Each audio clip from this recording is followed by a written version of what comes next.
All right, hi, welcome back, everyone. I don't have anything really specifically to really talk about. I just wanted to start getting in the habit of uploading videos more often. um, just I don't know, keep it going, even though I'm completely irrelevant. Just keep it going. Just keep it going. I wrote a poem. I could read that.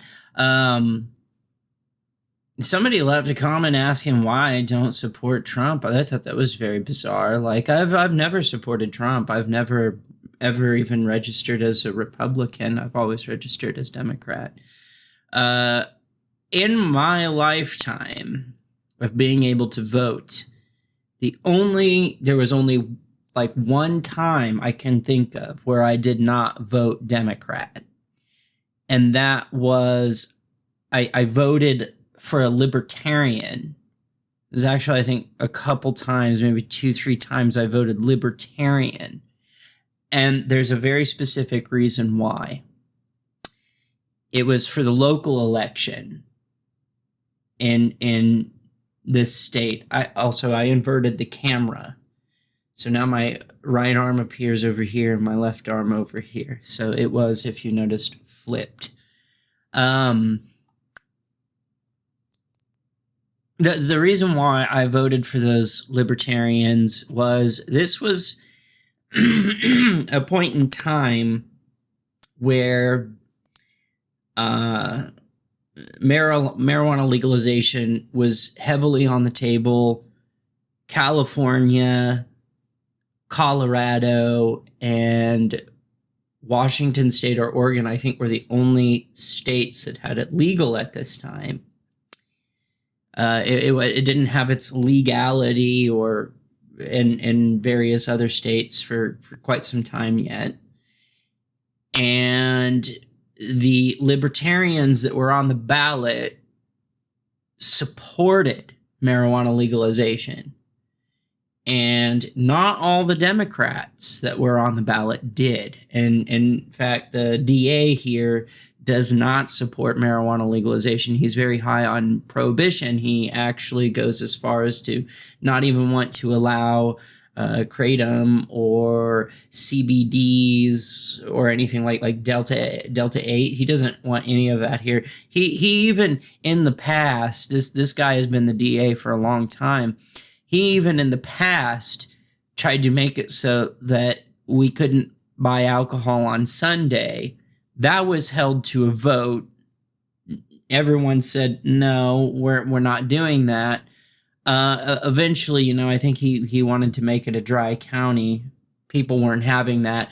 This area has actually been like that before when I was very little and had no idea. But back when that was a thing before, this is a weird metropolitan area. We share the city with the neighboring state. And so all that would happen is you would have people drive up to the road on the state line and they just just walk over the border and buy alcohol and come back.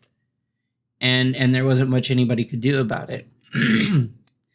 So the DA here is a Democrat, very, very, very prohibitionist. He does not even want marijuana. And but these libertarians were on the ballot. They supported marijuana legalization for my state. So that was the only reason I had voted for them, was because they supported marijuana legalization. And that was the only reason. But other than that, no, I have always voted Democrat. Always. Yep. The thing is like, look, if you had a candidate that supported LGBTQIA plus rights, supported like right to abortion, supported socialized healthcare, subsidized housing, the SSA, food stamps, affordable housing, subsidized utilities,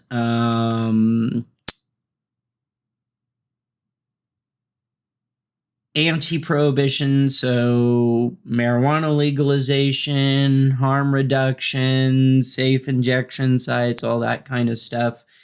I mean, like, I would like to see it go a step further. I mean, I wish we lived in Amsterdam. I mean, the thing is that I realized a long time ago, this is the United States, and we're not ever going to see things legal like you have in Amsterdam. It's not going to happen. It doesn't matter if you use free market capitalism. It doesn't matter if you use socialism. It's not going to happen here in the US, because this country is like allergic to being like, I don't want to call it progressive, but when it comes to things like that, of being like more open-minded to freedoms and allowing people to do things that they want with their bodies, what they put in it, how they live their life, it's just hard to get here. I mean, I was actually rolling over this in my head. The thing is we see these moral the moral busybodiness of, oh my gosh, something blah blah blah is affecting society. I've seen it occur on both sides. I've seen it from the left. I've seen it from the right. How it manifests is different, but to say that it's solely indicative or of the left, or solely indicative of the right wing, would be incorrect. I mean, the PMRC Mary Tipper Gore thing. Mary Tipper Gore is Al Gore's wife. I mean, that was a Democratic movement with the parental advisory labels and everything on the CDs and stuff. I mean, like, it was ridiculous. I had to have my father go into the record store with me just to get a fucking album.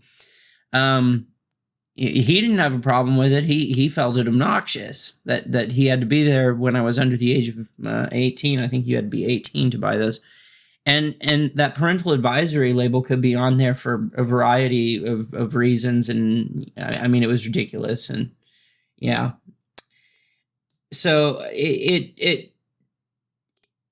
you don't really know what side, because you had the moral busybodiness on that coming from the right wing. The right wing side of it was the satanic panic type crap. The left wing side was, the thing of the poor children. We have to. That's usually how it goes, is on the moral outrages. When it comes from the right wing, it tends to be this puritanical, no sex, no cuss words, uniformity, conformity type thing, like degeneracy, deploracy, that kind of stuff. When it comes from the left wing, it tends to be more of like, oh my goodness, the humanity of it. It comes from a place of humanitarianism, but it turns into this, we have to save you from yourself, for the sake of society, for the sake of you, or something like that. That's usually how it goes, but it does come from both sides. Like, I came up with this strange scenario in my head where it's like, let's say and we could say 100 or 200 years, the precedent has been that only 10 people die a day. And we could be really charitable, though, and say, for the past 50 years, that's been the precedent. No, all you need is 50 years. For the past 50 years, the precedent for society, for 50 years, the only amount of people who die each day was 10.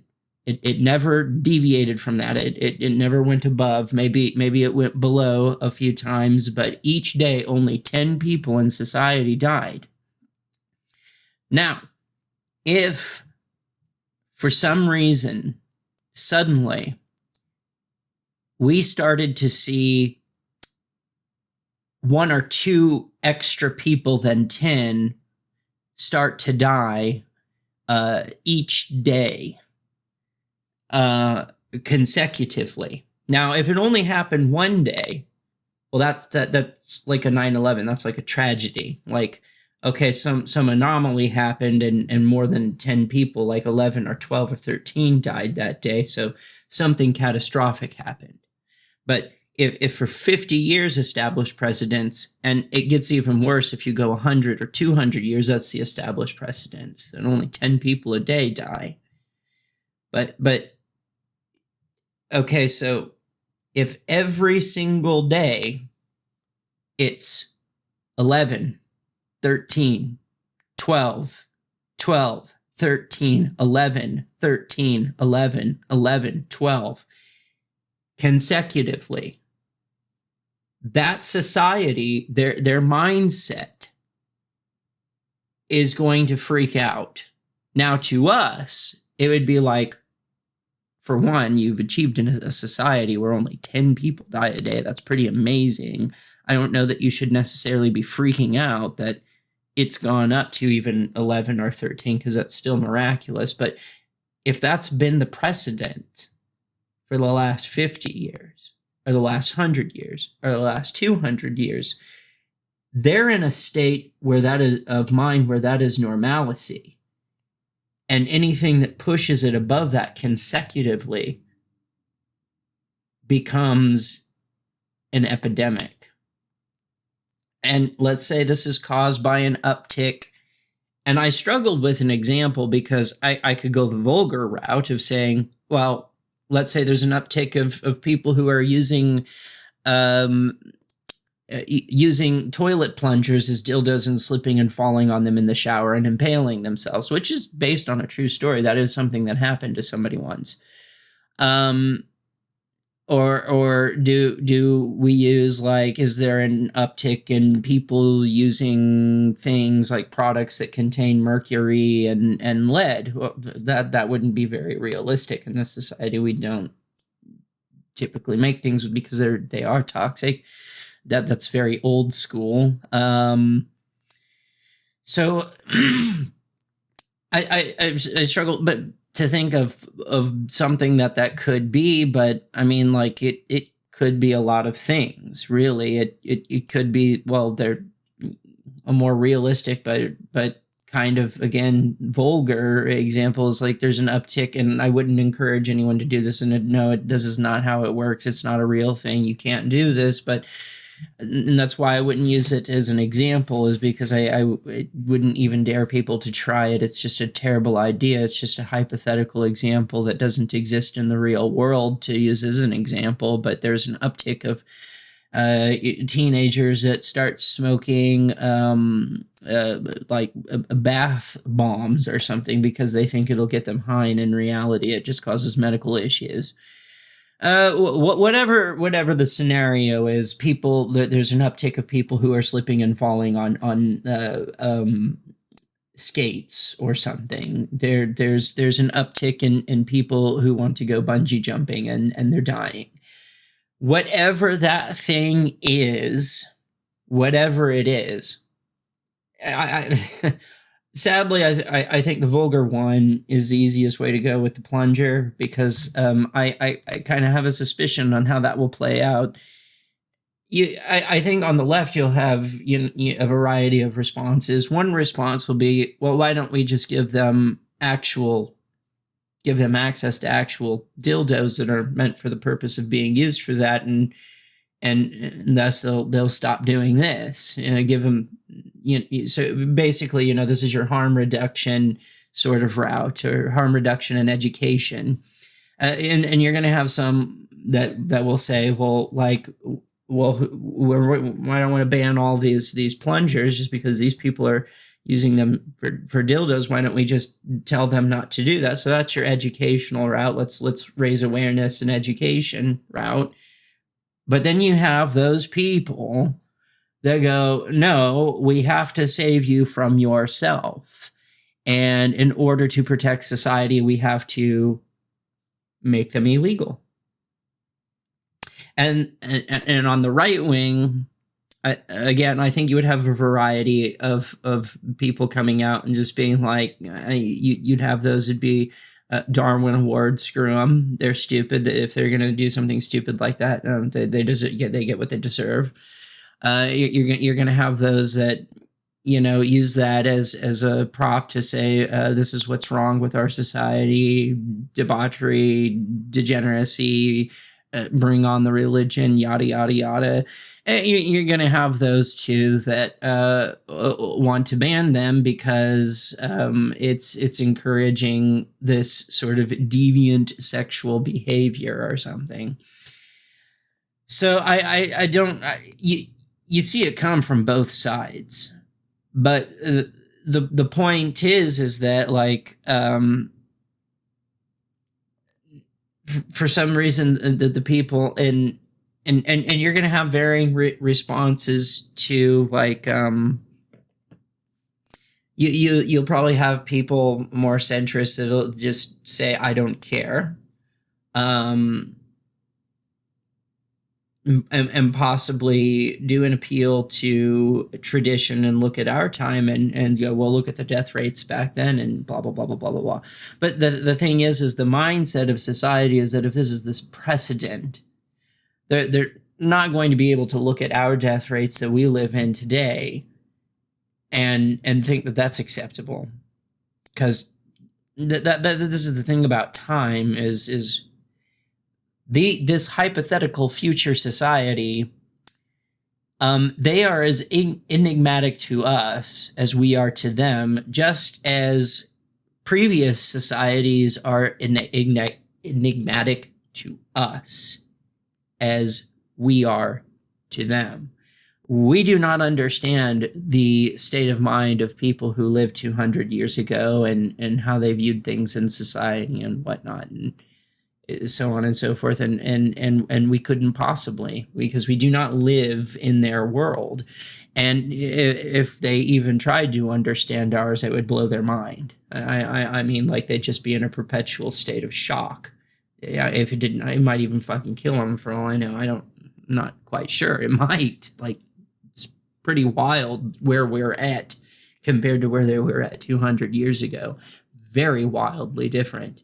Wildly different. You talk to historians, they'll tell you that it's a lot of these social issues that people try to do appeals to tradition on. It's really hard to say how somebody in the Victorian era in the 1700s would respond to social issues we have today. They had those social things back then, like, let's say, gay people, but words like gay, homosexual, whatnot, did not exist. And come to find out, like, if you look at historical texts and documents, yeah, there were people who were punished for homosexual acts, what we would call homosexual acts, but it's really hard to say that that's even what they were. The words they used, buggery and sodomite, were not just used to explain homosexual behavior, they were also used to explain other things that we even find today to be unacceptable or socially unacceptable, like bestiality, pederasty, and cheese pizza. Censorship is fun. So even if they didn't engage in homosexual activity and they had nothing to do with homosexuality, if they had done any of those things, which is still socially unacceptable, and I agree that it should be, they use the same label. So it's really hard to know. And a lot of the times, these cases that we look at, There's a lot of political reason behind it, a lot of power struggle. Like they want somebody out of the way for political reasons or power reasons, and so they might bring up something like that, or just accusation alone, just to siege control of their power. That was actually there's multiple cases where that was a thing, where there's really no evidence to suggest that they ever engaged in that kind of thing. Simply the accusation, so the person who is accusing could supersede the power of the person they accused. There was a form of gay marriage in the 1700s. I found that wild. I didn't know that. And it was designed for like some kind of business partnership, but it was definitely used in for gay couples back then. And it's just not. It seemed like in lower society, it was more like maybe you might get made fun of or something like that, but it really wasn't like this big deal that we think it is. But ultimately, understanding the societal perception of these things is an unknown. We really don't know. The only thing that's different about our time in my scenario versus this hypothetical future is we've gotten a lot better at recording our time period, at recording, making sure that if anyone wanted to look back in history at our time period we are living in, we've made that a lot easier. Digitalization, being able to record things in color and with great accuracy. So that's what we have going for us. But still, for them to actually understand the mindset of what we're in today, they'd have to actually be in it, and they're not. So this hypothetical society is just as much of a mystery to us as we would be to them, even looking back upon us.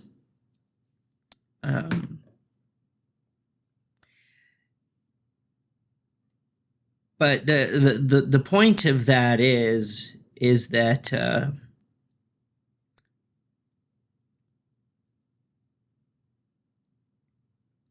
it seems like a lot of the things that would progress society forward more towards these freedoms, these individualized freedoms of like ultimate self-autonomy. One of the big pushbacks is from that sort of, and this is the axiom, that vertical axiom on the political compass that it seems a lot of people just throw away, and all they focus on is right and left, which that's the left is egalitarian, the right is individualism. Hierarchy.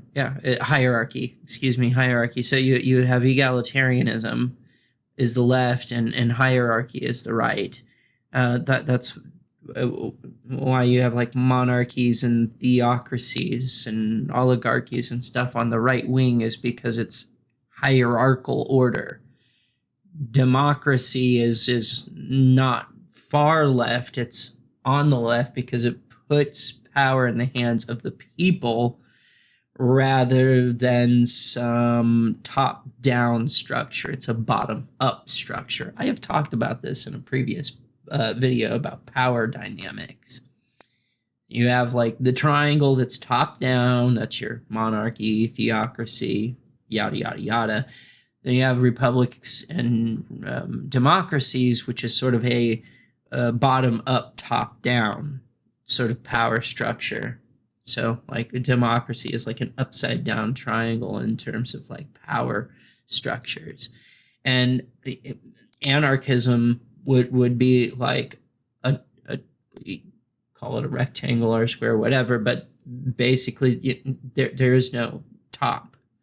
There's no hierarchy. There's no system of hierarchy. Uh, Supposedly, communism is supposed to achieve that too. But you sort of have like a dictatorship of the people. But it, to me, like, uh, being able to do these things, and what I'm professing would not mean that, well, if you're a theological person who wants to live your life by the book of Christianity, you could do that. You could succumb and submit yourself before a system of hierarchy, but it just couldn't control the entirety of civilization itself. You could do that. You could live your life that way if you so chose. And if you so chose to stop bowing before any god, king, country, ruler, whatever, bow before no one, you could make that decision as well without repercussion or ramification. You should have that right. Um, but yes, I think, now I've said this before again, is like, there's really only 5 things I'm against. And other than those 5 things, I think you should be able to do whatever you want. And it just doesn't seem to be that the Republican Party tends to be very on par with that. And a lot of that has to do, I mean, you've got a lot of religious people over there, and they think religion is the answer to everything. I mean, I even heard Trump say that this country needs religion. We need religion crammed down our throats. It's like, I don't want it. I want you to leave me alone. I'm perfectly content with the way that I do things. And there's some things I still think that should be legal that aren't. And I'm not, while I said I don't have faith in socialism, I'm not against living. To me, it is much easier to work with a government that is more Democrat, Republic, left wing, and has an economy with a mixed economy of free market capitalism, or not necessarily free, but capitalism and socialism. It's much easier to work with a government that has that installed than an unregulated capitalist system, which the unregulated capitalist system, if you want to see completely unregulated, no controls, no regulation, capitalist system, look at the street market and realize that for somebody who's selling like a potent drug, it is profitable when someone dies. If they overdose and die, they will see an increase in sales, because all the people that have been doing it for a long time with very, very high tolerances look at that and go, oh, where did they get it from? They've got the good shit. Personally, I don't think you're ever going to have a world where people don't die, where it's devoid of tragedy. I don't think you're ever going to see that world. But I don't think we should be building towards a world that suppresses people, that's built off bigotry and unrequited hatred. And I fail to understand why there's all these people that are on the right that have all this bias, bigotry, and hatred toward, like, we don't want to help homeless people. We don't want to help disabled people. We don't want LGBTQ people to have rights for some reason.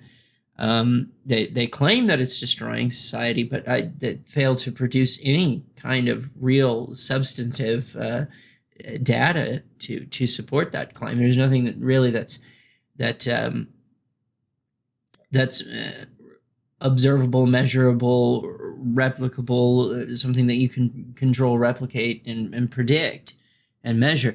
We don't see it. And the fact of the matter is well, these LGBTQIA plus people, we've always been here. We were here in the past that the anti people are appealing to. We were here then. We were here when the economy was bad. We were here when the economy was good. We have been here. The only difference now, the only difference is we took off the mask. We stopped pretending, oh yeah, I'm straight, and started just outright saying, I'm not. That's the only difference. Is like, let's say I was in the closet and I came out. I'm still me. And I was probably doing, not probably, I can tell you, people who come out, they were doing those things in secrecy that they continue to do more comfortably when they come out. There really isn't, the only real difference is now you know an aspect about that person you didn't know before. They're still the same person they've always been, and we've always been here in society. You can look things up dating back thousands of years and find documentation of gay people and whatnot existing. So stop pointing the finger and stuff, because that's scapegoating, and it's a fallacy. So don't do that, and unless I mean, like, to be a genuine cause of something, it would have to make sense, but that doesn't make sense. I fail to see how that makes any sense.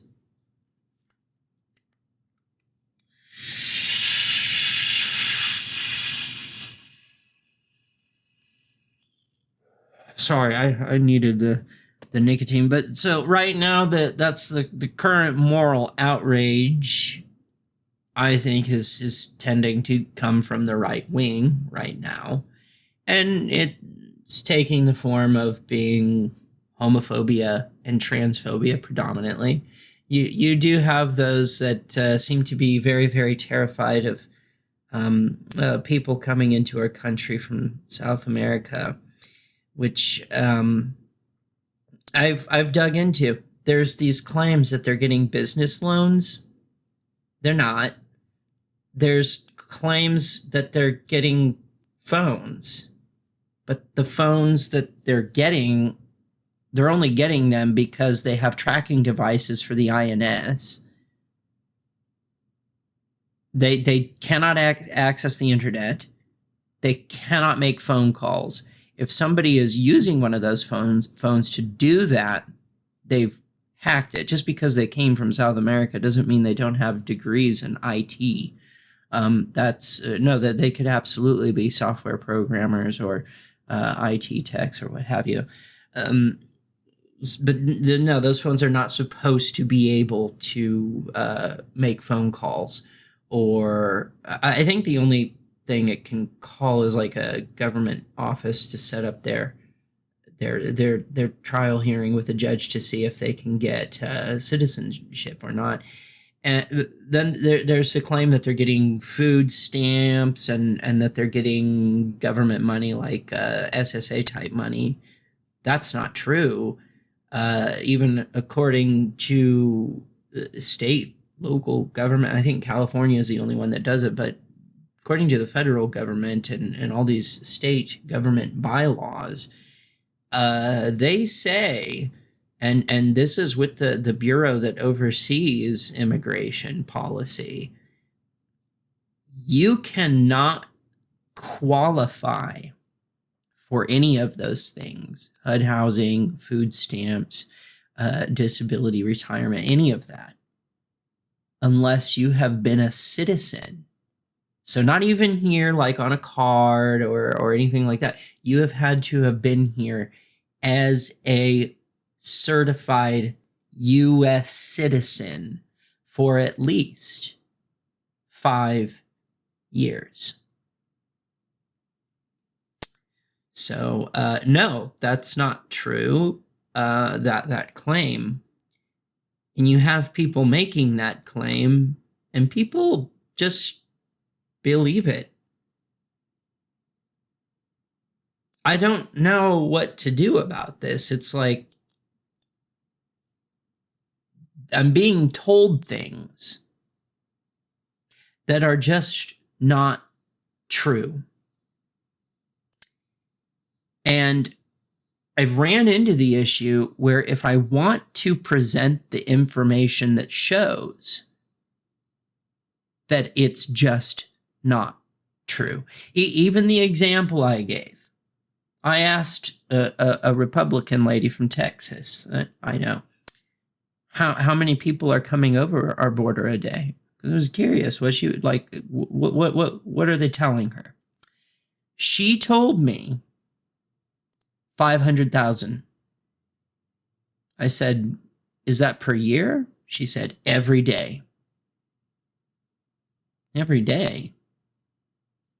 So this is where I have to get this is basic math, but I'm still going to use a calculator because I can't do math like that. That's annoying. So you have 500,000 a day. So there are 365. So we times that by 365. So that's 182,500,000 people a year. So how long has that been happening? Well, that's been happening for, the past, what is it? They say 10 years, but I don't want to go that far. I'll just say 3. So I'm going to times that by 3. That is 547,500,000 people in the last 3 years. Okay. That's a lot of people. I don't think you understand the population size that is.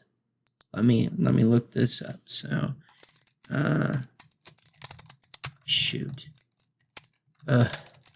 Stupid broken fucking fingers.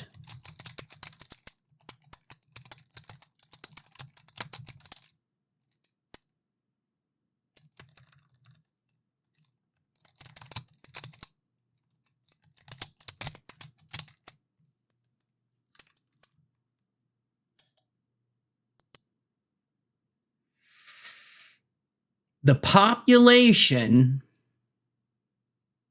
of South America as of July 14th, 2024 is 442,969,762. Well, the number that I have here just in the last 3 years, if 500,000 a day is accurate, is more than the entire population of South America. And the whole population of South America, so Mexico, Brazil, Peru, all of that. This number, this population is larger than the entire population of South America in its entirety. That's pretty wild. So are we saying, according to this information, there's nobody in South America? It's empty. It's just empty land. Just vegetation and animals. There's no people there. And they say, oh, well, they come from other places. But I just to give you okay, what is the population of the United States? 333.3 million as of 2022. Again, this population that I'm looking at is larger than the population of the entirety of the United States. What's the population of North America? So that would include Canada if you didn't know. As of 2016, the entire population of North America is 579 million. Okay. That's a little bit more than the population I have here. But 4, 5, 6, 7, but only by 30 million.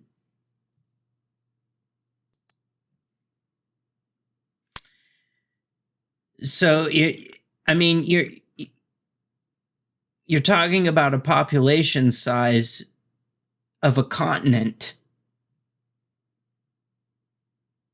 That's what I'm trying to get you to realize. Like, the population, according to what is being told to me by Republicans, by people I talk to, and I ask them these questions, if you do basic math, and this is only 3 years, this is assuming that it's only been going on for 3 years.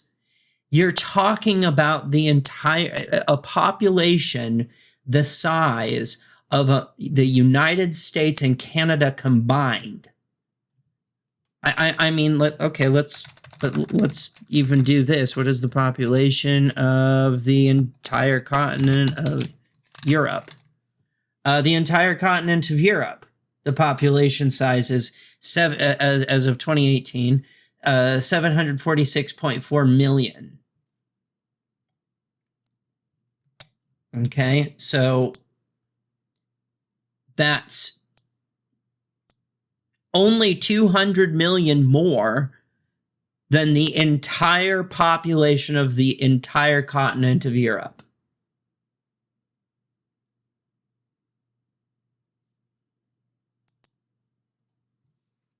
Population of Asia.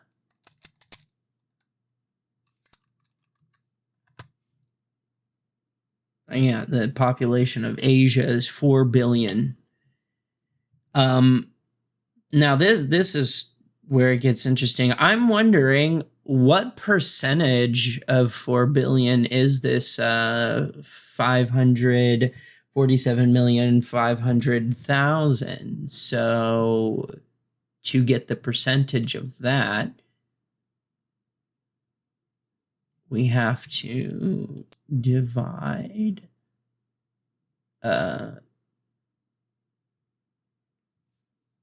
to sort of commit that to memory.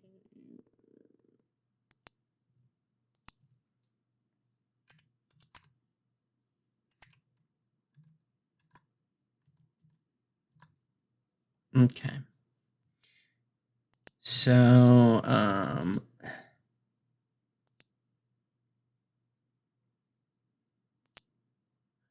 4, 7, 8, 6, 6, 1, 2, 4, 8, 9, 4 billion. 1, 2, 11%. So, like, if that is true, the population that has crossed over our border would be about 11% of the overall population of the entirety of Asia. 11%.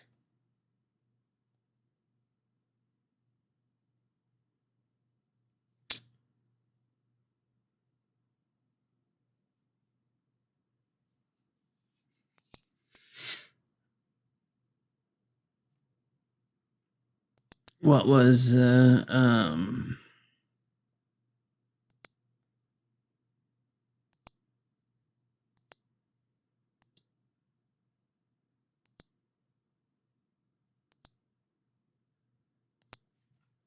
what was it of Europe?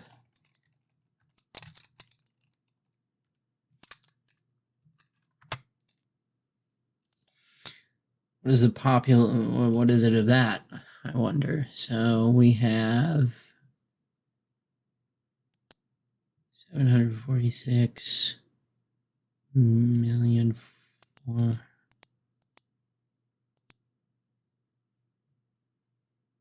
okay.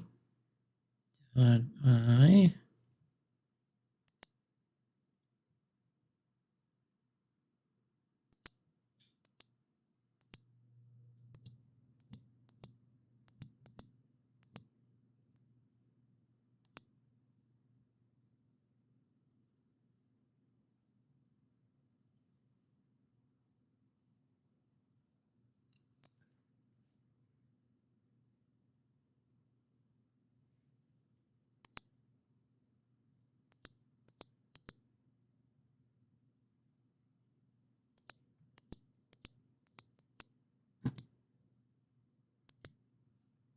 ugh.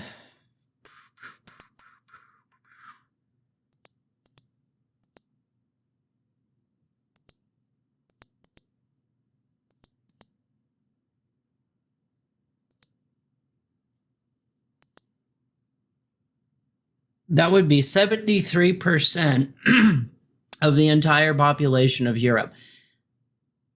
Now, picture that in your mind.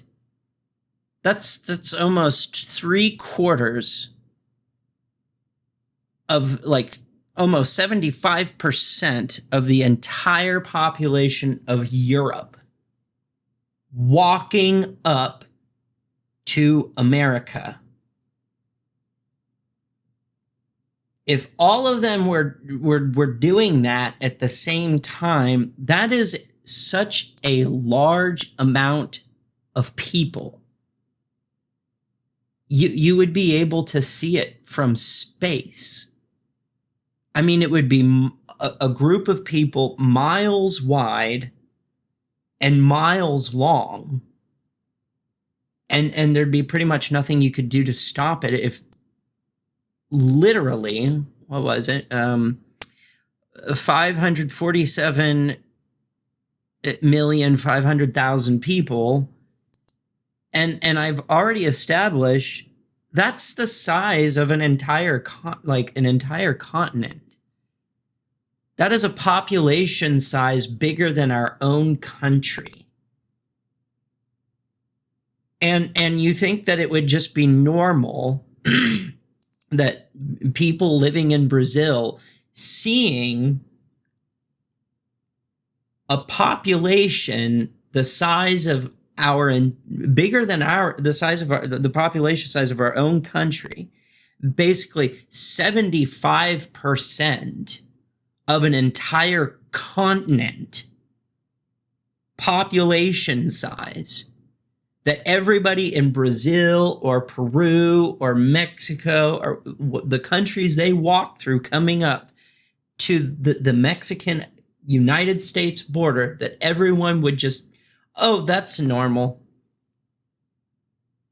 You don't think that that would be so monumental and historical of a mass movement of people that size?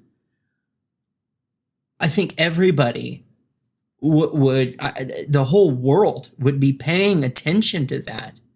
Screw the Million Man March. The Million Man March looks like sand in the wind compared to a population size of 547.5 million people walking into a country that only has 333.3 million people in it. And to act like you wouldn't notice a population change with that many people is ridiculous. Like, the cities, the small towns, everything would suddenly become very, very crowded. You are talking about the population size of an entire continent. Which, again, let me remind you of the population of South America.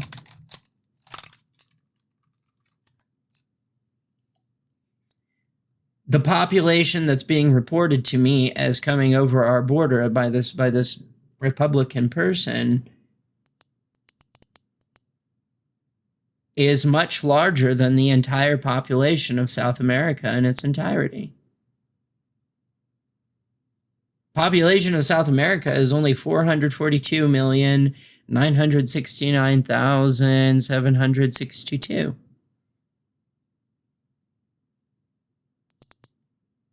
What is the percentage of what we're saying is going on? 9, 6, 9, 7, 6, 2. Divided by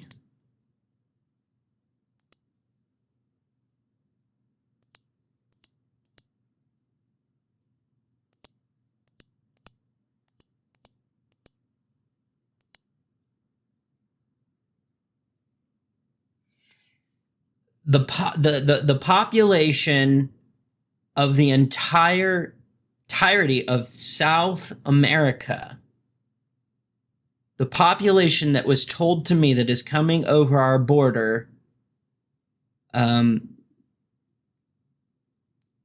contrast, the entire population of South America would consist of only 80%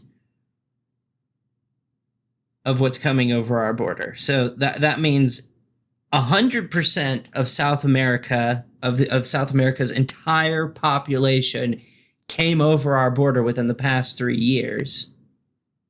100% of South America plus, well, that is actually 81% because it's 0.809, so that means it'd be 81%. But plus 20% from somewhere else, from Asia, Europe, or whatever. That's just, it doesn't make sense. These numbers are not adding up when you're telling me a population size larger than an entire continent, a population size that is larger than the population size of our own country, a population size that is about as big as the population of an entire continent in the last 3 years came over our border, and everybody's like, I'm saying you would notice that. Even if the media wasn't reporting on it, you would notice that. You would know. If every single human being in South America got up and just went whoop over to America, it wouldn't matter if the media said that isn't happening. You couldn't ignore it. It is. It wouldn't matter if the media said it was happening. You'd say, no shit. There would be no discrepancy. The fact that there is a discrepancy shows you this is not realistic. The more realistic number you will find is the one that's reported of how many people come over, which is 128,000. And if you take that number, which according to, and I'm doing this off my head, I am not going to look it up again, but I did look it up. Governor Abbott from Texas spent, I'm just going to use the calculator again, which this is funny. So, like, I can just tell you what it is. So let's say 9 times 128.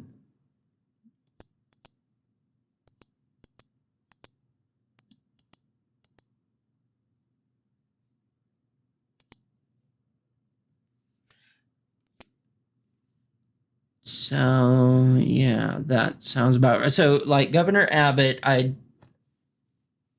can't remember, but I think it was 128,000 people.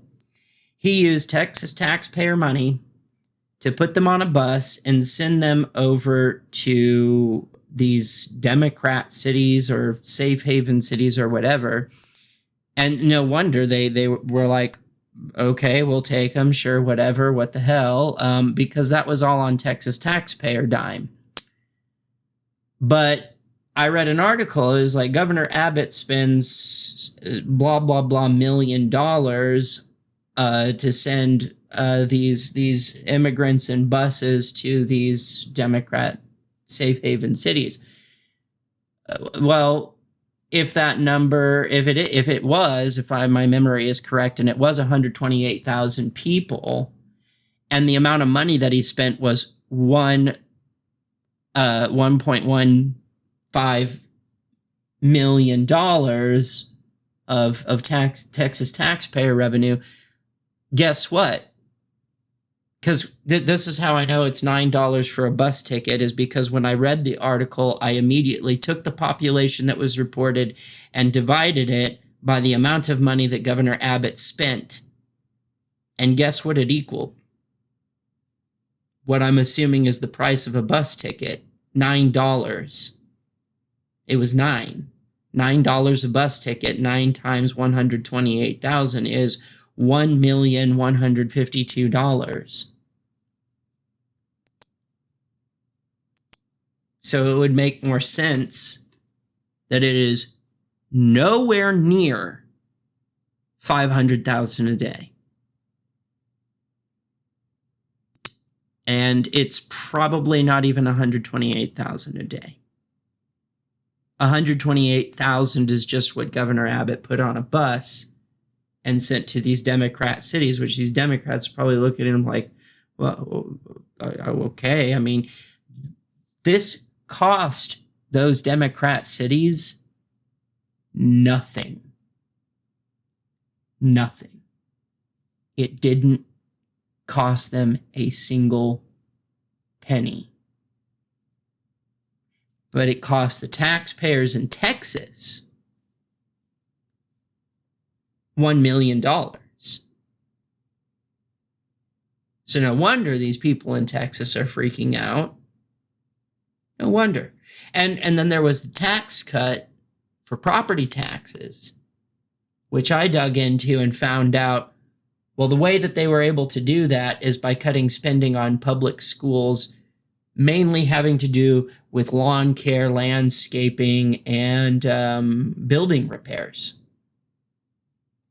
So if your public schools start falling apart, it's because you don't have you pay less in property tax. That's they cut your property tax and then stopped giving public schools the money they need to maintain and upkeep the property. And I got that information from Texas.gov. So I know that's what's occurring. I don't want to vote for someone who does that. I wouldn't want to. I'm more comfortable voting with somebody that says, yes, I'm going to raise taxes, but we're going to put it towards this social program that's going to help keep people from homelessness and feed families and yada, yada, yada. And do their best to do that and be upfront and open. Yeah, your taxes are going to go up. Then vote for someone who says, oh, I'm going to cut taxes. I'm going to make things cheap for you. And that sounds really, really pretty on paper. And, oh, yeah, he's cutting taxes and making your property tax cheaper. But it's coming at the cost of your public schools falling apart. And then taking away benefits from people who are disabled. And some of these southern states, you can only declare disability for only 10 years, or 5 to 10 years. And it doesn't matter if you're still disabled. You're still disabled. You're disabled, but you can only claim disability for 5 years and then it stops. What are they supposed to do? If you're declared disabled, you're disabled. You can't work. and your source of income is only given to you for 5 or 10 years, and then it's taken away. What do you do? And then the state says, we don't like all these homeless people laying around. And then the response to that is, well, let's just put them in prison or put them in jail. And so I start looking up what that does to tax revenue. That was really interesting. This is something I gathered from government agencies. Some of them are even ran by Trump's people. And they gave a breakdown of how the tax system works on this. So what we're doing I don't know. I think we just passed it saying it's okay to throw them in jail, which sucks. But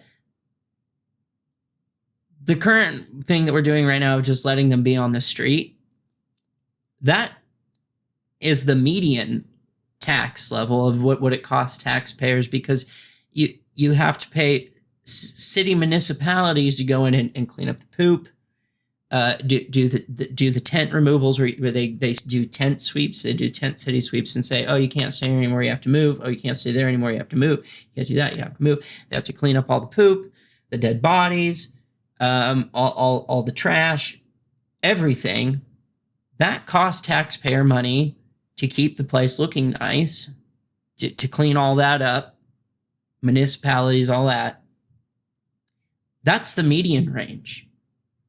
Okay, so to make the numbers simple, I couldn't quote to you what the exact cost it is to the taxpayer. I have it somewhere. I remember where. I have it on my phone. Give me 1 minute. Don't worry, I'll edit out this 1 minute, so don't worry. I know it's getting long. See, I told you I was going to edit it out, so you didn't have to actually wait. Yeah, that's the thing that you can do. It's on my phone. Oh my God, I got all these alerts, like just all day, nonstop. Just keep coming. I have it here. This is the Census Bureau and Statista household incomes percentages. That's not what I'm looking for. No, it's not here.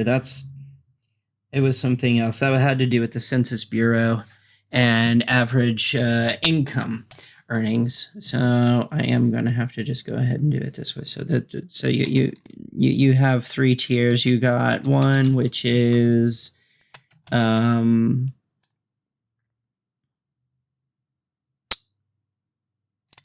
subsidized housing.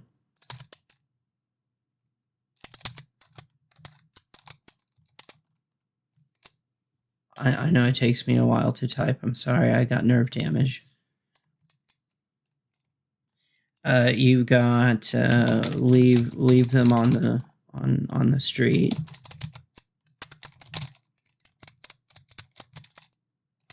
And then you've got put them in jail or prison. So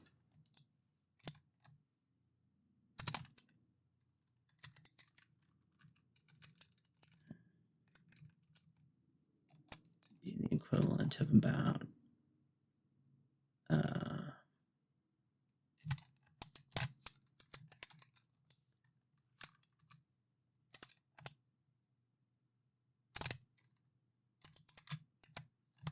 okay, so I don't know the exact numbers, but I did something to make it kind of like equivalent. So according to what I was reading by our own government and some of these people who put this together was under Trump's cabinet and the people that he put in charge for that census thing that we took. I mean, this is Democrat. It's from the federal government itself and local governments that I collected this information. So, to do subsidized or affordable housing, now this is not the actual number. I don't remember what it was, but That's rough. That's actually the cheapest. Uh, you know, that would be like taxpayers paying $20. That's subsidized housing and affordable housing is taxpayer costs like $20. The next is leave them on the street. Well, that's like the equivalent of like taxpayers paying like $40. Because like I said, the municipalities and all that, they have to do street sweeps and cleaning and then the arrests and booking, all that sort of stuff. And then you have jail, prison, just to give you an idea of just how substantially different in taxing us would be to do this. If you were to go around putting homeless people in jails or prisons, it's like, in comparison to the other two, it was a huge jump. This is like $120 in taxes. The point is that right now, for some reason, the right-wing side is saying a lot of stuff like you don't have to really, and I think I'm approaching this probably in a way that most aren't used to. Most don't see the numbers being spouted, being picked apart like I have, but I thought it was really curious when these numbers were being ranted at me. And I mean, if you know how to do math and you look up, you start to see the cracks, and this isn't making sense. And I am never going to side with somebody who says that a solution to any problem is that of violence or throwing legalities at it. Like I said, there's only 5 things that I truly think belong as legal issues, as like criminal. That 5 things, and I've listed it millions, thousands of times. And 2 dudes having sex is not on there. And if you want to debate that, then it's like, okay, give me a reason without appealing to the Bible or nature. And 2 consenting adults, it's informed consent. Why? What harm is being produced? I've already established, providing the appeal to tradition, I've already established we've been here the whole time in the past. Whatever time period you're going to cite to me, we were there too. We existed. We've been around when society has had economic issues, when it hasn't, when we were doing good, when we weren't, when we've had innovation, when we weren't, whatever. We have been here the whole time. The only difference is, instead of not saying anything about it, like, instead of being like somebody asking you didn't have any girlfriends, and being like, oh, let's not talk about that. Now, you know, that they're more open to saying, well, I'm homosexual, which has, that word has only come around in the 1900s. Somewhere around the early 1900s is when that word was invented. Really, the only thing that's different is, like I said, now you know something about us that you just didn't know before. That's the only difference. That's it. And then there's this claim that LGBTQIA plus people and feminism is feminizing society. Really? I don't think that's true. I have a YouTube channel, if you didn't notice, and I have a lot of people that love these young guys love to come and swing their balls in my face to show me how big their balls are. They say very rude, very antagonizing, very what's the word? Not just antagonistic, but confrontational. I don't think there's anything feminine about coming to my channel and saying that because I'm struggling to upload a video, because I struggle with chronic pain, I don't think there's anything feminine or emasculine to call me a pussy and assume that I'm doing it because I'm a pussy and not because I'm actually struggling with chronic pain and disability. In fact, as I'm recording this, there's another part that I'm going to have to edit out because my husband just got home, which is something Trump's team wants to take away from me.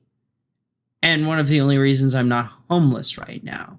It's almost like you want to take everything away that is keeping me from being more of a degenerate than I already am. Like,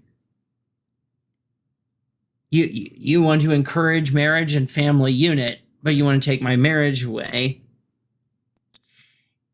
You want to discourage people from being homeless and encourage friends, family, community taking care of each other, but you want to take that away. Don't want people being homeless on the street, but the only reason I'm not homeless on the street is something you want to take away from me, so I would become homeless on the street. You don't want to pay more in taxes, but you support a person whose only response is destroy them, which is going to cause a drain on your tax dollars, because camps and prisons and that's going to cost money, and it's going to come out of your pocket. And it's actually very expensive. I actually found some of it was a letter to my grandpa. Some of the cost of imprisoning people was listed in there, because this is not something I haven't looked up before. It's expensive.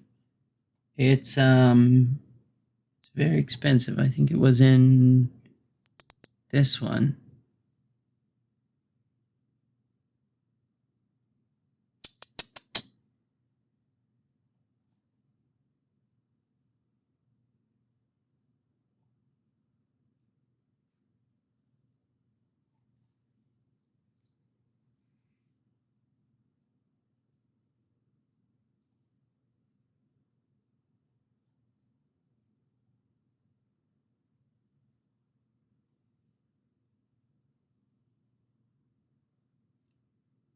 According to the United States Facts Organization,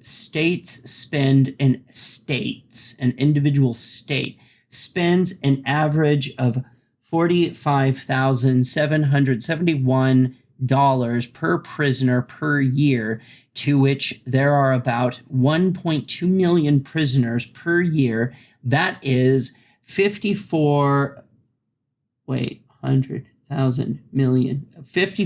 billion 925,200,000 dollars per year, which is more expensive than the psychiatric and mental care facility citation.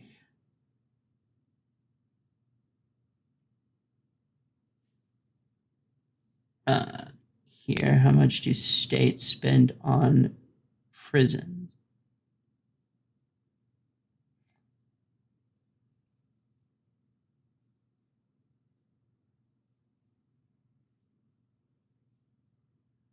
I'm posing a question. Or do you support an American Act and T4 model of just putting people to death because they are homeless for whatever financial problems they have found themselves in, psychiatric or medical needs, despite being a criminal or not, which, according to the Death Penalty Information Organization, does cost taxpayer money. Louisiana spent $7.7 million on death penalty defense alone in 1 year. Citation here,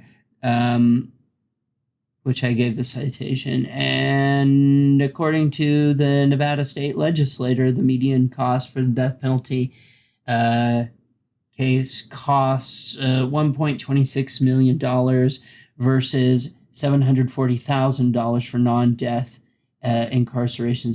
Citation is from the state legislature of Nevada, us.gov. It's a PDF file. So, yeah, jail, death penalty, that's all a huge financial drain on the taxpayer.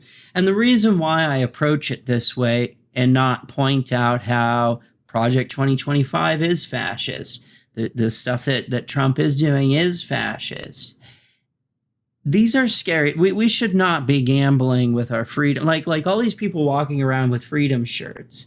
If you're supporting a theocratic state or fascism, I don't know why you're wearing a shirt that says freedom. I think you should look up the definition of freedom. Here, let's look that up, because apparently that this is how most leftists approach it.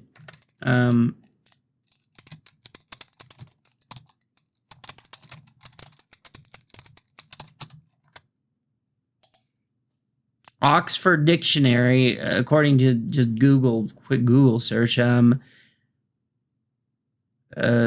the power or act, the power or right to act, speak, think as one wants without hindrance or restraint. Absence of subjection to foreign domination or despotic government. The state of not being imprisoned or enslaved.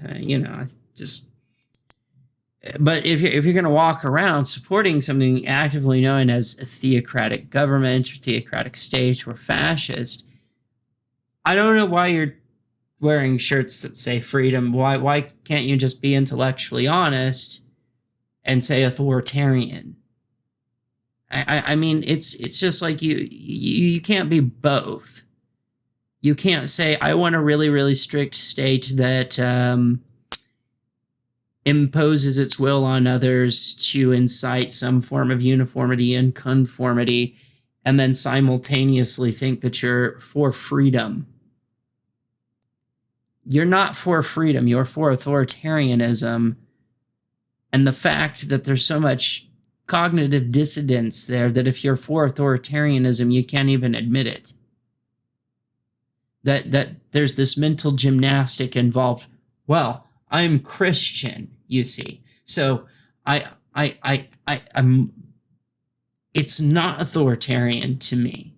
It's authoritarian to me to force me to accept somebody who's homosexual because the Bible tells me that's wrong.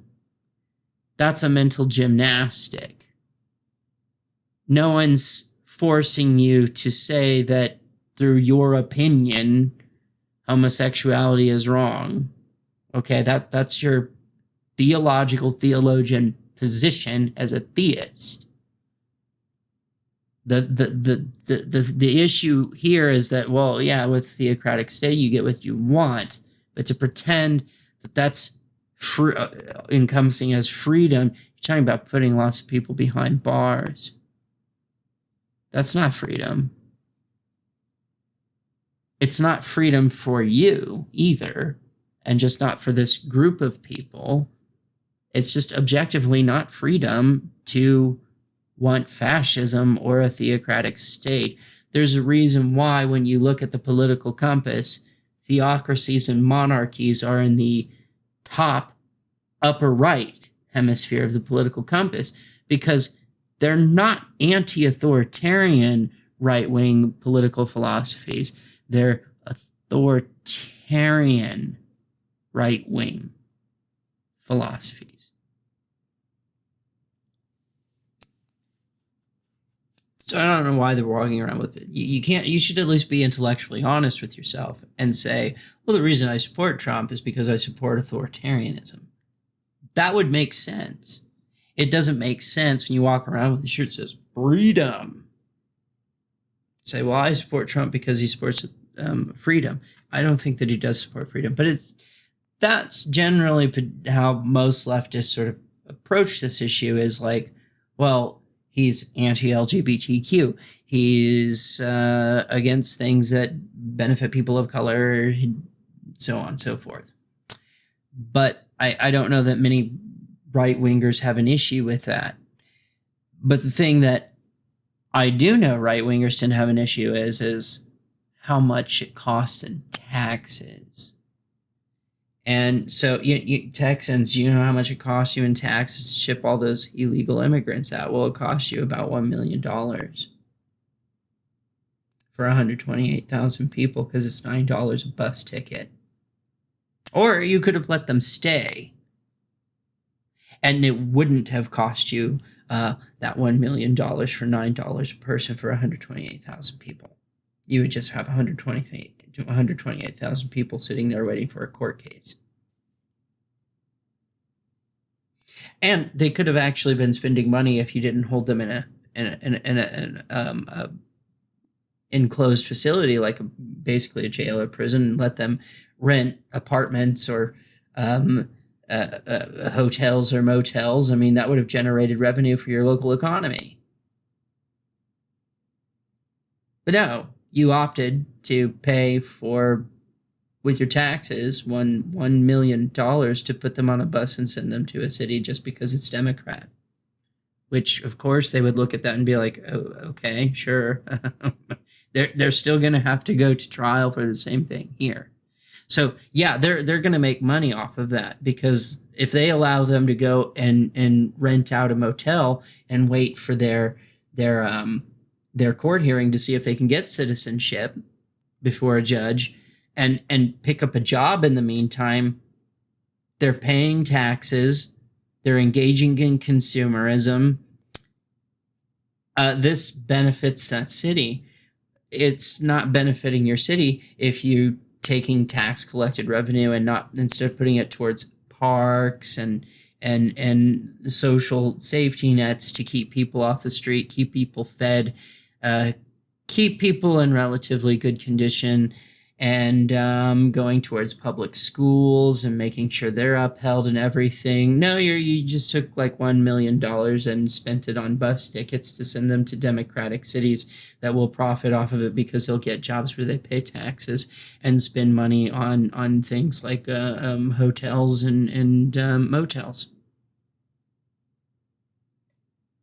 So I think bringing up these numbers, I think it might click to you. Numbers don't lie. You can't fight it on this one. If you tell me 500,000 people are crossing our border, I'm sorry, I can very easily call bullshit on that one. 500,000 people a day? Oh, 3 years, you're talking about more than the entire lump sum population of the entirety of South America has wandered over our border. That doesn't make sense. And that's quite an interesting mind of somebody who would double down and say, no, it makes perfect sense. Okay, you live in La La Land. So I have no problem. Like, oh yeah, Trump's a fascist. Yeah, I have no problem. Yeah, I do think that. I've looked at Project 2025 and gasped in horror. That is advocating for an authoritative state. Absolutely, 100%. I have the PDF on my phone. I have it saved. There's people I know that are going around collecting information on it because they're trying to change stuff. And there's groups of people that are like, we're going to catalog this. No, that's absolutely authoritative. So I don't agree with it on that measure, but those videos that talk about Project 2025, the authoritarian aspects that it wants to do against LGBTQIA plus people in this community, the authoritative measures it wants to take against women and reproductive stuff, as well as medical stuff. You're under Project 2025, your medical records are public, which is already happening, which I wish I could explain to the doctor-patient forum. Like, actually, this is part of the Project 2025 narrative that local and federal law enforcement agencies have access to your medical files. That's being done by these Republican right-wing policies. I don't want to tell you to vote right-wing or left-wing or what to be. I really wish the doctor-patient forum would not be right-wing or left-wing. I think it should encompass both and be about chronic pain patients and their access to opioid pain medications. I wish it would not take on a political role. I realize you're going to have to, because politicians have created the issue, but it's come from both sides. It was a bipartisan decision. And there's all these different ways that you can attack it, because there's tons of logical fallacies that I've pointed out within this like the whole idea that pain is illusionary and doesn't exist and only exists in the mind's eye. And I pose the question, okay, can I torture you? If pain is illusionary and doesn't exist and only exists within the eye of mind itself, why is Guantanamo Bay? Why would anyone say that that's irrational or immoral? Why? Why can't I personally torture you? Can I torture you? Not to death, but can I torture you? And if I can't, why not? What is the reason? And if pain is illusionary and only exists because of the perception of mind's eye and doesn't really exist, you can't really rationally, logically, if you follow that, say that it's because of pain, because, well, according to what has been said, pain is illusionary. It doesn't actually exist. It's only in the interpretation of the mind itself, and that's all. So essentially, you could train your own mind to not feel pain. So that's not the reason. Why can't I torture you? Simple things like that. Appeal to tradition is something I've seen doctors do. Excuse me, appeal to tradition fallacy in medical science shouldn't be happening. There are plenty of ways to attack this without even attaching any politics to it. Just using logic and critical thinking and looking at deductively sound versus deductively unsound arguments. Just because they did something in the past, just because they did or didn't do something in the past, is not reason for anything. I mean, you could say, oh, well, the Greeks and Romans did X, Y, and Z, so we should do X, Y, and Z. Well, yeah, they also did A, B, and C. How do you feel about A, B, and C? Well, A, B, and C is bad. Okay, well, then I think we've established just because they did X, Y, and Z, which we today are okay with, but they did A, B, and C, which today we are not okay with, but they were okay with it. At that point, we've established just because they did something does not mean that it is good or bad by our standards today, or even right. They thought you should dress your wound up by taking your poop and rolling it around in herbs. We have better understanding of medical science today, and we know not just not to do that, but we know why not to do that. Like specific reasons, like all the bacteria involved in that they create infection. There's like some kind of sepsis involved in that. Yeah, no, it's not a good idea. It's like the very opposite of a good idea. It's actually a very bad idea. They didn't know that back then. I think they were just thinking, well, like herbs and stuff are good for you, and poop is sticky. I don't know that it went pretty much any beyond that. You do have this movement too of people being like, oh, let's explore these like 100-year-old or 1,000-year-old like herbs that we find in like Asian forests or what have you. And they get this thinking in their mind that the only reason we're not using it is because big pharma didn't want you to know about them because they're so much more effective. Actually, the reason why we don't use them is because they are less effective. That's the reason why we don't. There's a cocktail of fermented kratom and trying to think of what the other thing was. It was not ibogaine.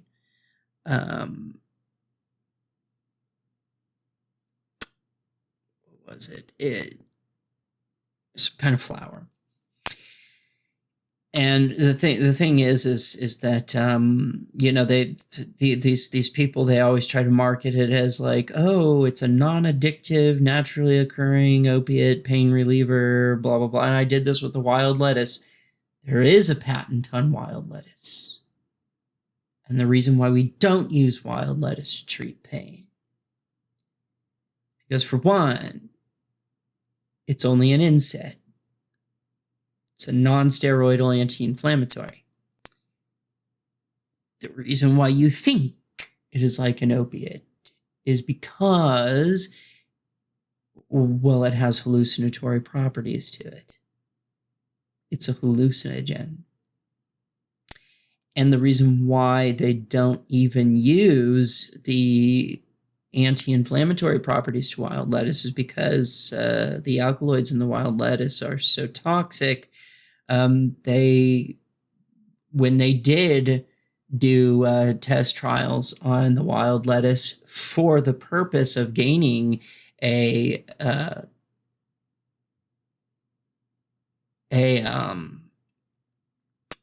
patent product for medicinal use, they found every single one of the subjects ended up in the hospital. And several of them even in the ICU. Not a single one of them walked away from that without having to go to the ER. That's why we don't use it. It's not effective. We have things that are much more effective and safer than that. And that includes opioids, believe it or not. And same with this weird hallucinogenic flower, which, people are getting exposed to it now, but there's no regulations on it. So you can sell it in the United States, and there's states that are starting to pass laws against it. I'm trying to remember the name of this, what goes in it.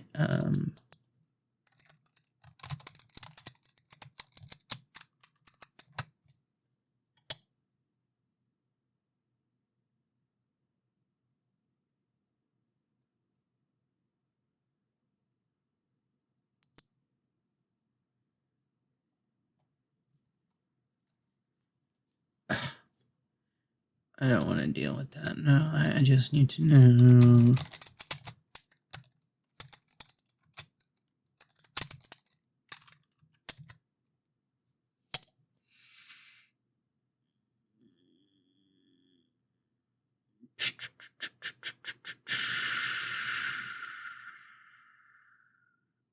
And that's it. Kava. It's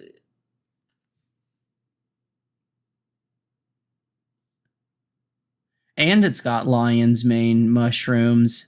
I've seen a lot of that, there's a lot of people that are starting to come forward about lion's mane mushrooms. They're not hallucinogenic, but all these medicinal properties that big pharma didn't want you to know about, blah blah blah blah blah blah blah. And then you start eating the lion's mane mushroom and you start to realize, oh, it can cause brain damage. Oops. Yeah, but it's fermented kava and kratom. And there are people who are going through withdrawals from it that say the withdrawals are worse than opiates even. So we're having to learn these mistakes all over again. No, it's not some big pharma conspiracy, my fellow leftists, as to why they were giving you opiates and not these other weird drugs, these weird wild things you're running into. It's because those weird wild things you're running into, the psychotropic effects of them are more uncomfortable than you realize. And the reason why society drifted towards the sort of drugs that we use today, like coca shrub, like that's where you get your lidocaine, your benzocaine, novocaine, cocaine. There's a reason society drifted towards predominantly using that over other things. I mean, there's betel nut, but and caffeine. Well, we have caffeine everywhere, but there's a reason why we drifted towards psilocybin and not things like datura, which is dissociative hallucinogen, whereas psilocybin mushrooms are more like LSD, or you go like you can understand that you're tripping on these things. Datura, wolfsbane alkaloids, deadly nightshades, you don't necessarily know. The hallucinations are more real, they're weird. And I mean, like your opioids, we've gotten to a point where they've been around for so long, we know how they work, we know what they do, and we can safely taper someone off of them without them really experiencing any withdrawals. And now we have drugs available that make them not work. We have drugs available that can reverse an overdose. I mean, honestly, like as long as you don't take too much, overdose really isn't a whole lot of harm to them. Biggest concern is constipation. Okay, well, take some laxatives. So, no, my approach to this is probably different than most leftists, but if you want to see a leftist talking about the authoritarianism of the right wing, those are a dime a dozen. That's the majority of your leftist YouTubers right there. It's just I look at those things, I know about them, I agree with them. It's just I don't think a lot of right wingers care. Or they very quickly just go lie. Well, numbers can't lie. If you're telling me 500,000 people are crossing our border a day, I can just use some simple math that you should know how to do yourself and show you what population size you're talking about if you think that that's real. And if you still think that that's real, you might want to consider, I don't know. I honestly wouldn't know what to tell you at that point if you think that that's reasonable, that 500 million people could just waltz over our border. That would be anything anybody from South America watching it would be like, eh. No, that would make their news media too. They'd be like, oh my God, 5 million people just went into America into the United States for some reason. It would be very bizarre. I have gone on too long on this video, and I have lost the narrative from where I began. But who cares? I was just making it to upload a video in the first place. So whatever. Like, share, subscribe, comment, and all that.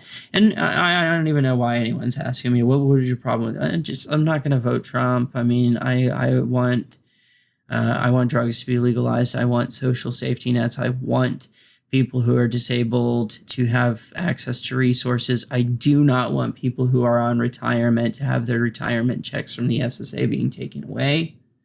I want the government to stand up to rental properties and say, hey, you can only charge rent that it does not go above a certain threshold of percentage of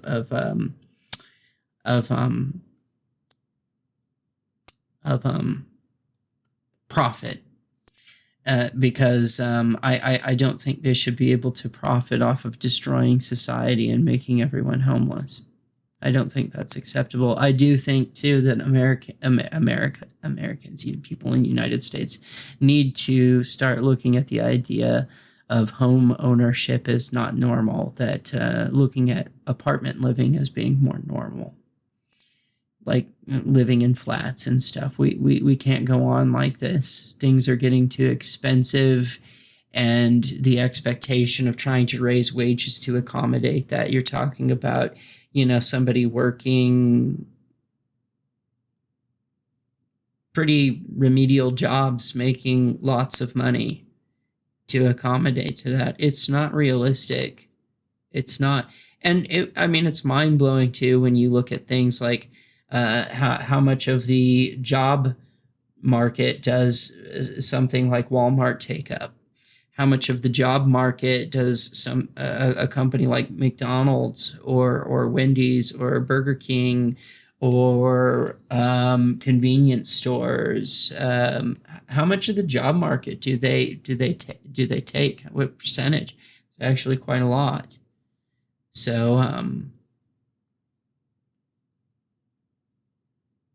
like the amount of jobs that you have that make the money you're expecting people to make, it's like they're this little itty bitty percentage, and the amount of jobs available that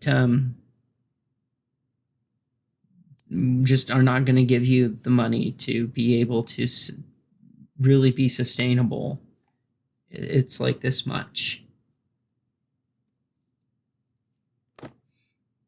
That doesn't work.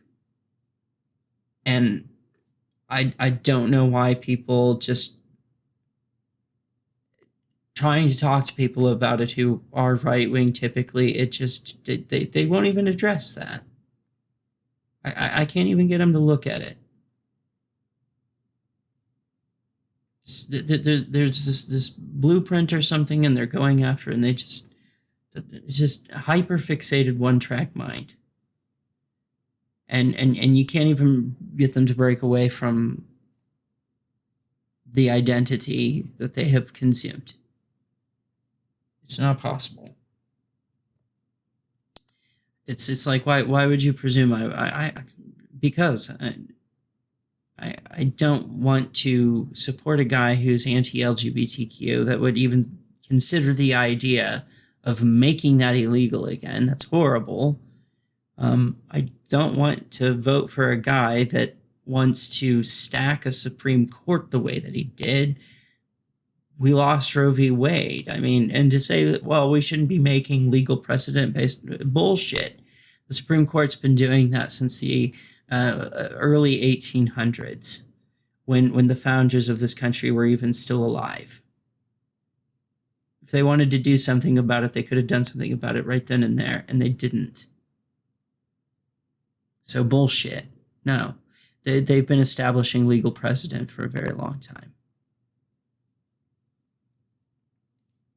Sorry. I just, and if that were the case, I don't really, okay, what is the right way to do it? Whatever the right way is, just make it happen. You got a woman behind bars in Ohio because she had a miscarriage, which is that's an involuntary bodily function. She had no control over that. That's like sending somebody to jail because they pooped. Like they pooped their pants. It's like, oh, well, you went to the bathroom in public. That's a sex crime. That's pretty much what they did. You had a miscarriage? Well, we're going to charge you with the improper disposal of a corpse because of how the state law interprets a living being now as a clump of cells. So she's literally behind bars over an involuntary bodily function. It's sick.